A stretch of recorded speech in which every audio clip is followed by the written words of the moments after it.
Okay, let me show you what I think the presentation is going to look. I'll also share this with you, but let me just go over it really quickly. Natalie and Ben, and you guys give me some feedback. I can make any adjustments today you think I need to make, or I need to start over. I hope that's not going to be the case. So let me see if I can do this. All right. So here we are.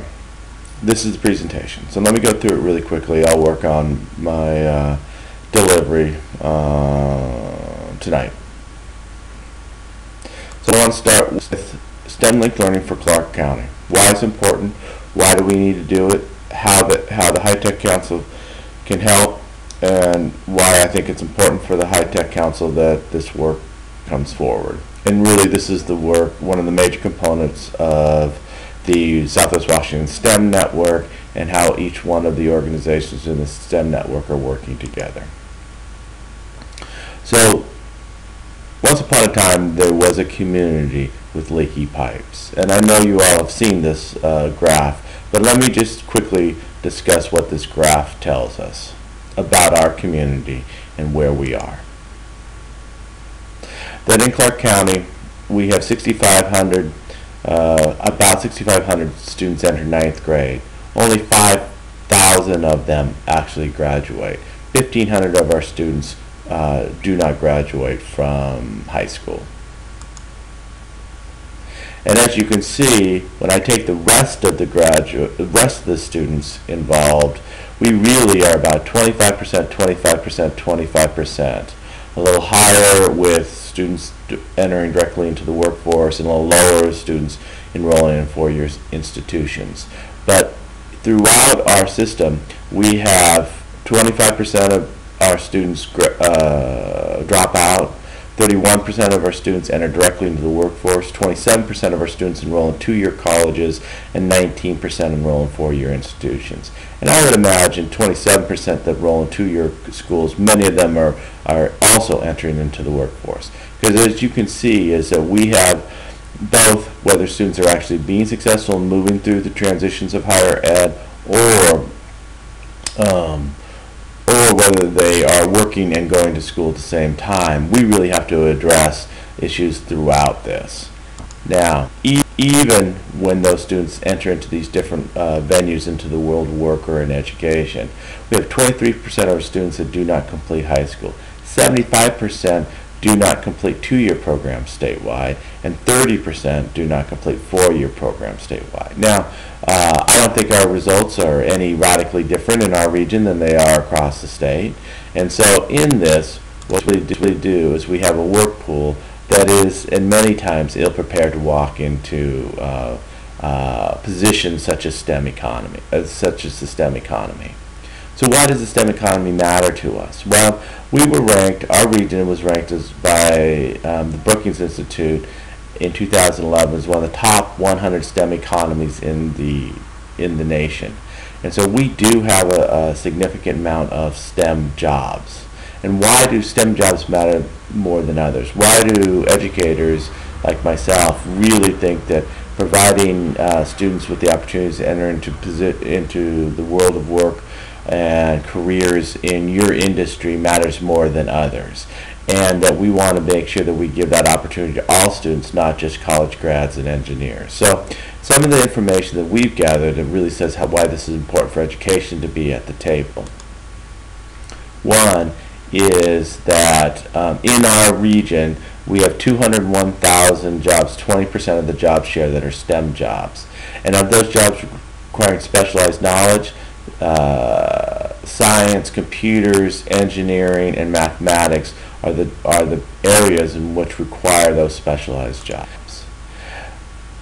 But our economy is a little different than, let's say, up north. Our economy has a lot of jobs, a great deal of our jobs, that require associate degree at less. So of the 100 STEM economies, we rank 77th in the percentage of our jobs that are associate degree or less.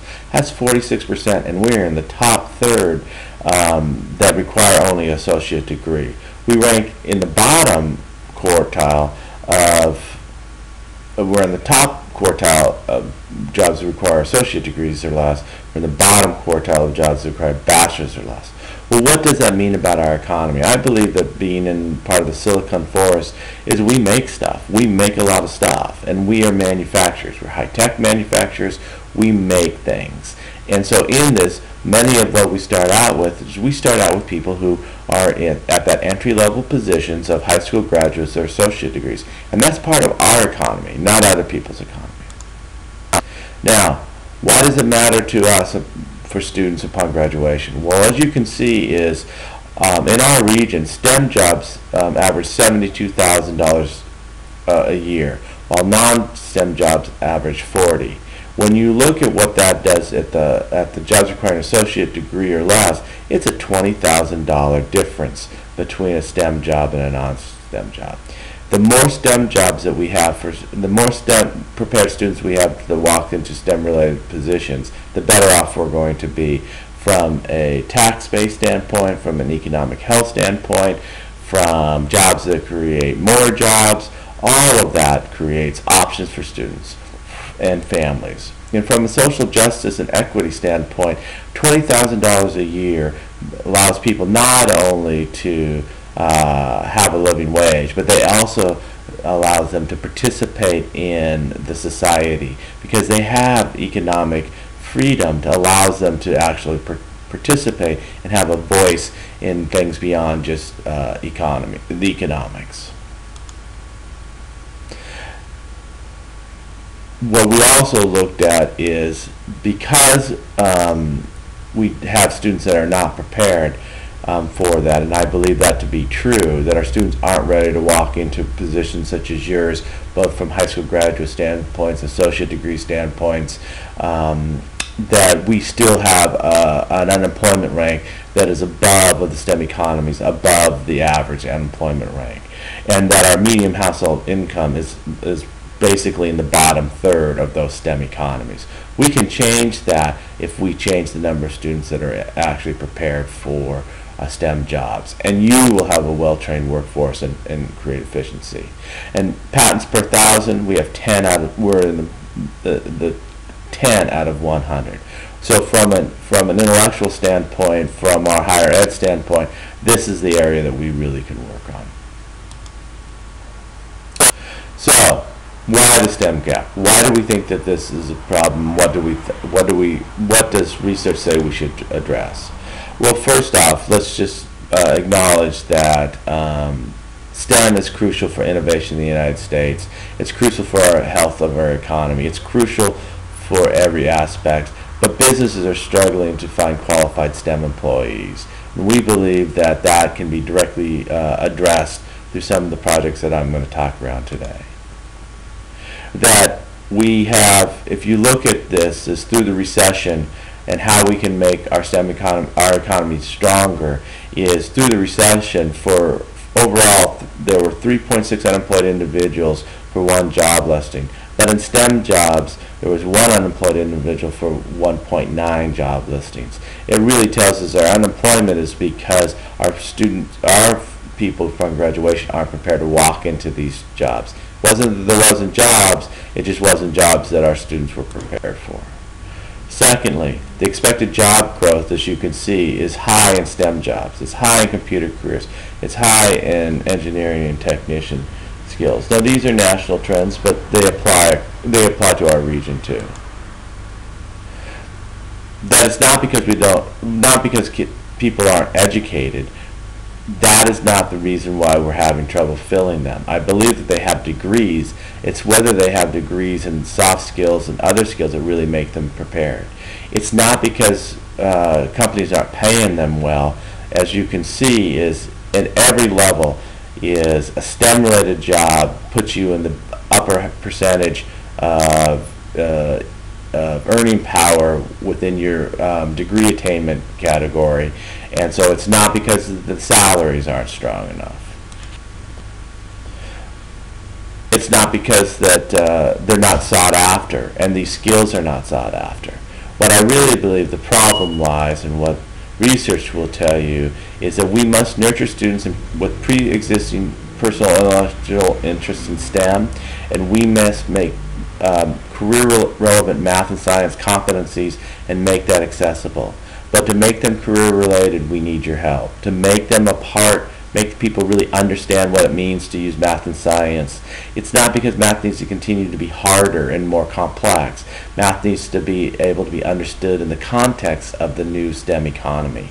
And educators must be aware of this, and they must create awareness for this. And this is how we believe that you can help. So we've worked on this, and you all have worked on this. So every day, we have companies and school districts work to provide work-based learning experiences to address this issue that we have. And we've had success in it. And this is one example of SEH America's partnership with the Evergreen School District. But I know I can use WaferTech's experiences with the Camas School District, and NConnect and NLight's experiences both with the Vancouver and the Evergreen School District. And we have other examples of this. And so, but this example is that, as you can see in SEH, the number of interns has rapidly grown. We've increased interest, as we've talked around before, through this. With 80% of the former interns are interested in working for SEH. We've actually we've developed students upon high school graduation that are well prepared to enter into the world of STEM upon high school graduation. And 1/3 of the eligible former interns have been hired at SEH. So upon graduation, SEH has hired 1/3 of them, and those employees are some of the best employees they have. And they have great performance records, promotion records. They have done extremely well, and Ben could attest to that. And so every day we have given students these experiences that are exactly what research recommends to increase interest in activities and hire qualified workers into your jobs, and also that gives them a life. And so Valeria, you can see, if I hadn't done the internship, I would have just gone home after school, but instead I got to come to SEH. I got to be a part of something bigger than myself. Working is really different than being an intern, because you are responsible for things. You get to interact with the wafers. He says, however, having done the internship really helped me in my first few days, because I really knew my supervisor and understood what we do here. It also helped me understand and learn communication skills. You can see those soft skills being learned. You can see those things being and that awareness of what careers are also available. When you look at stories like Yulia, she said, I thought that mechanical engineering was only for geniuses, but when I saw its application at SEH, I knew it was something I could obtain. This is critically important to give people this experiences that show these things. Or this experience of Chad. My internship was the best thing that happened to me in high school. It led me to options that I would never had without it. This is this awareness, and this is this nurturing that they say the research needs to be. This is why this matters. This is why this is important. But not all students can get these opportunities right now. We have well exceeded the opportunities available at SEH with qualified candidates, and that's true in just about every one of our experiences. That we far exceed it when we do the right things of recruiting, reaching out, and finding students available. So, what do we do next? People have come. They've looked. This is wonderful. Everything's great. We want to bring this to scale. What are you going to do? So what we really spent some time is figuring, well, what are those components? What does it mean to participate, to have an internship? How do we do that? And what we realized is having these really on-site 90-hour internships to be brought to scale just plain does not work. And that not coming to work, or that not being able to be brought to scale, we've really had to think, well, what are the major components that make this internship work? What are the things that do that? And can we do it in a different way? Because many of your shops are closed. Many of your shops have restrictions on them. And to put in these 15 internships takes a lot of infrastructure that we recognize can't be brought to scale. If the Puget Sound area can't do it with $11 million, I don't think we can really do it. But we can do something. And so here's what we can do. And this is really what the STEM network is really about. And because of all this learning, and because of that, what we've learned, we really have come to, based on research, based on the information that we have in terms of our models that have worked on small scales, we really believe that STEM linked learning, and what we really need to do is to have 4 major components. One is pre-K through 16 pathway articulations, work-based learning, STEM linked learning, and mentoring and coaching. And these are the components we're doing in some degree around, but we really need to bring this to scale. We need to do this with engaged professional development to help teachers become better teachers and to create work-based learning experiences and really provide mentors both from industry and within the schools.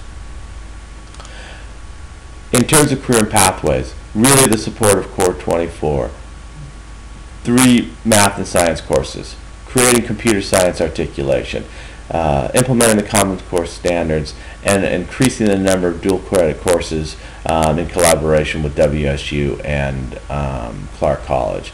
And these are the components that are really critical for us. How can you help in this area? You can help to be advocates. When we come and say, will you support policies that promote computer science starting in high school, that really promote dual credit work, that you come out and support funding for for Core 24, that nobody's not opposed to having these things, but we also need to have the legislature be able to support the infrastructure to be able to do those things. And so how you can help in these areas is really support that, also providing mentorships, experts to be able to support people and moving through this process. And the next one is really the big ask that I have today is really supporting the idea of work-based learning and STEM-linked learning. In this, what we really want to do is explicitly teach 21st century skills, technical literacy skills, applied math skills, understanding STEM industry concepts, really career coaching, career awareness, and these work-based learning experiences we need to bring to scale. We need to bring it to not just hundreds of students, but to thousands of students if we're really going to provide a workforce that is ready to walk into your industry, and secondly, to be able to have students prepared either for going into 4-year institutions, 2-year institutions, or directly into the world of work. And then we need mentoring, coaching. We need your support in terms of the areas of helping us provide experts and mentors that can help students work through content, work-based learning experiences, and also provide career awareness and such in terms of helping them see a future. As you can see from those 3 examples, and we have more, we have hundreds of them that would talk around that, and I know you could talk the same around the internships at Wedford Tech and Light and other industries here, and anyone that we've had that's critically important. But we need to bring it to scale. We need to have an organized, articulated voice in terms of how we address this. So because of all of that and because of those things, this is what we really believe, this is one major component. We have our articulation for high school and things to that effect, but here's the one major component that we could ask today and want to work on. We really want to create work-based learning experiences that start through the middle school and work all the way to post-secondary. What are these things? Well, as we looked at the research and what we've seen today, and I can provide you any of the back information around it. In the middle grades, we really want to explore career possibilities and the importance of STEM classes. As we move to early high school, we need to learn more about STEM careers and complete a high school and beyond plan that starts forward thinking around what could be my options upon graduation and start setting up coursework that matches that. Then the high school 11th, 12th, we need to prepare for post-high school, including career and additional training or education. And then finally, when we get to post-secondary grades 13 and above, develop skills for entry into specific positions. things, and this is a continuum, and I can talk around how at the post-secondary, how the new Clark STEM facility is really going to be the hub for entry level into those professions and onward into higher degrees. It'll also be a hub to help students articulate and understand a clear articulation into STEM fields, and it will be a hub for us to access students to see what college could provide them and what trainings Clark could provide. So it's going to be critically important.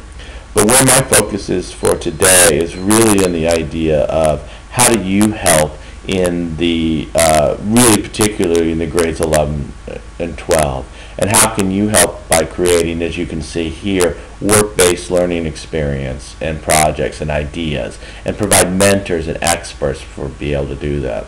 And how can create an organized, focused, one-stop shopping for both companies to participate and for educators and teachers to access.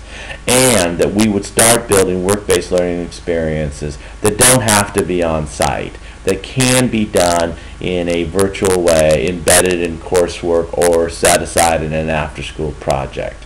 And so but what we first need to do is actually get the work-based projects. So you say, well, what do you mean by that? Give me an example. Well, let me give you an example. So here's one graciously shared by one of the work-based projects we had at SEH. So this is a time study project. And this time study project, what the students are going to do is complete a time study following a recent process change. The goal of this project is to gather data around the difference in time spent at each step in the process. Students will observe time and record machine operators while performing key processes, which has recently undergone a process change. So the students are going to really look at something that's changed within a facility, and then they're going to do a time analysis to see if that was effective.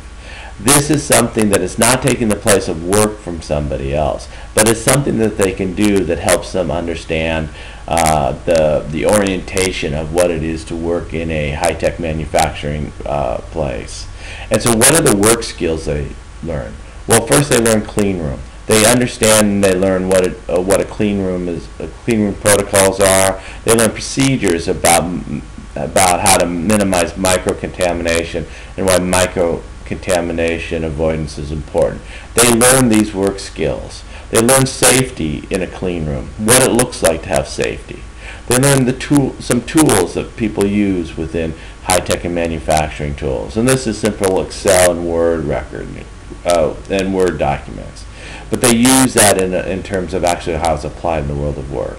They learn analysis skills because they're going to conduct this time analysis and understand why it's important in high-tech manufacturing, why time analysis matters, why efficiency matters. And then what they're also going to do is they're learn manufacturing 101. They're going to have an understanding of what the industry is about. They're also going to learn procedures. How do you deal with standardized procedures in a manufacturing facility, high-tech facility, and what those control documents are. And finally, they're going to work on how to do a presentation to a company and about what do you do when you present on a project you're working on. As you can see, these are huge skills. One, that they can take with them that they have learned, and two, that they can present and start developing a resume of skills that they know and understand that they've experienced through this project.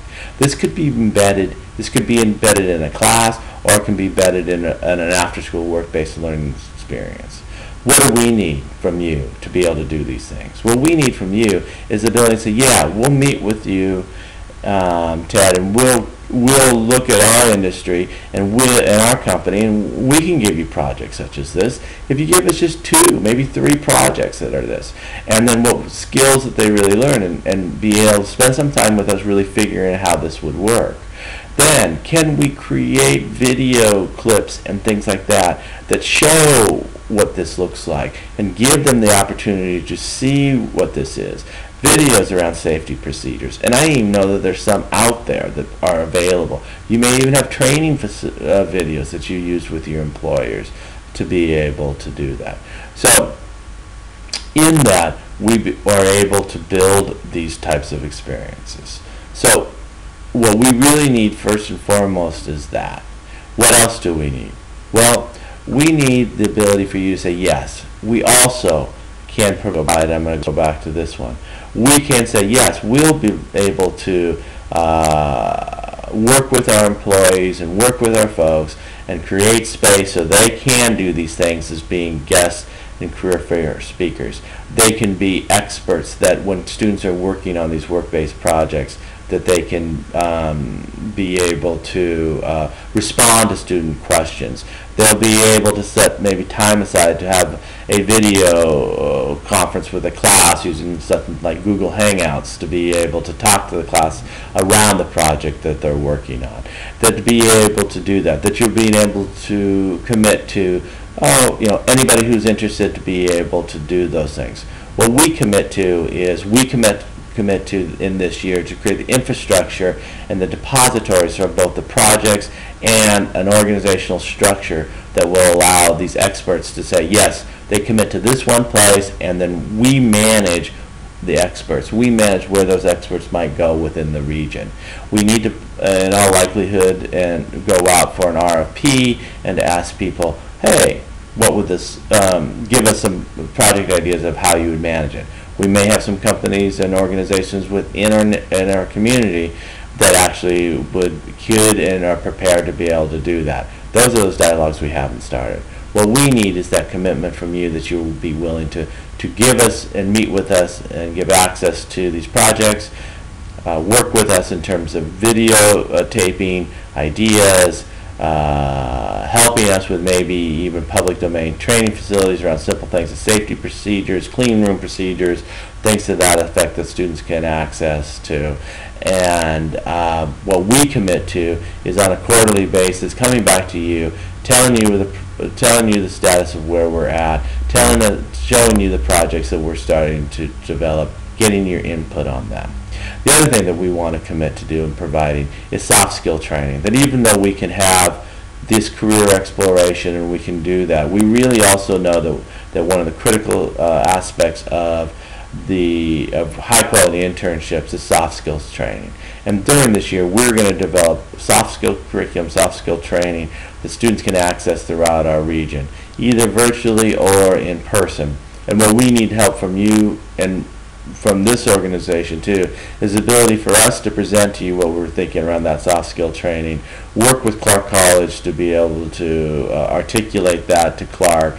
And I know that Clark has done some training for many of you guys, for many industries within the region, having you say, yes, that is training that we feel is high quality soft skills training, and to be able to vet that through you so that you know when students have completed that, you feel comfortable that they have the necessary soft skills, that they've developed some understanding and awareness of what high-tech manufacturing and high-tech industry does, and that they have really clear career ideas about the possibilities for their future. So that's really what we're asking for. We're not at this particular point in time asking for any resources, financial resources. Of course, I always would take them. We always need them. But really what we're asking is kind of in-kind services that you'll be willing to meet with us, willing to work with us, willingness to develop these components, as I go back here to this idea of willing to be able to provide mentoring and coaching folks, willing to be able to give us these projects and things to that effect. So if we're able to accomplish that, if we're able to do all of that work, if we're able to do this, if we're able to complete those, I believe that finally the leaky pipes are fixed. Our region has a strong recession-proof economy with living wage jobs. And the Southwest Washington STEM Network, its main function is to seal up these leaky pipes. And we want to work region-wide to be able to make that work.